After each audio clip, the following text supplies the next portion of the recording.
ওপর নিচে আগে একটু এক্সট্রা পড়ে দিলাম। ভোটের আগে পিলকিতে বালতি ভর্তি তাজা বোমা উদ্ধার, চাঞ্চল্য ছড়ালো এলাকায়। মুর্শিদাবাদের নতুন জালাদিপুরের পিলকি এলাকায় জাতীয় সড়ক ১২ NH 12 লাগোয়া একটি কাঠ ভাড়া মিল সংলগ্ন বাগান থেকে উদ্ধার হল বালতি ভর্তি তাজা বোমা।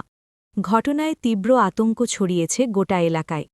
স্থানীয় সূত্রে জানা যায়, সন্দেহজনক অবস্থায় পড়ে থাকা একটি বালতি ঘিরে কৌতূহল তৈরি হয়।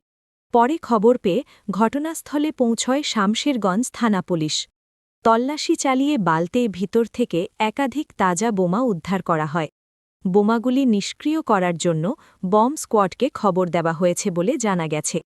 তবে প্রশ্ন উঠছে অন্য জায়গায়। একের পর এক বোমা উদ্ধারের ঘটনা সামনে আসছে, কিন্তু বোমা মজুদ বা রাখার সঙ্গে কারা জড়িত এখনও পর্যন্ত তাদের কাউকেই গ্রেপ্তার করা যাচ্ছে না। ফলে প্রশাসনের ভূমিকা নিয়ে ক্ষোভ বাড়ছে এলাকাবাসীর মধ্যে।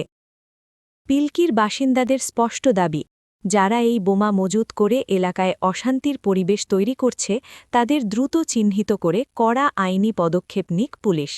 শুধু বোমা উদ্ধার নয়, দোষীদের গ্রেপ্তার করে দৃষ্টান্তমূলক শাস্তি দিতে হবে, এই দাবি তুলেছেন সাধারণ মানুষ। ক্রমাগত বোমা উদ্ধারের ঘটনায় স্বাভাবিকভাবেই উঠছে নানা প্রশ্ন।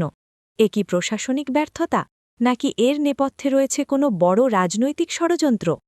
ঘটনার তদন্ত শুরু করেছে পুলিশ।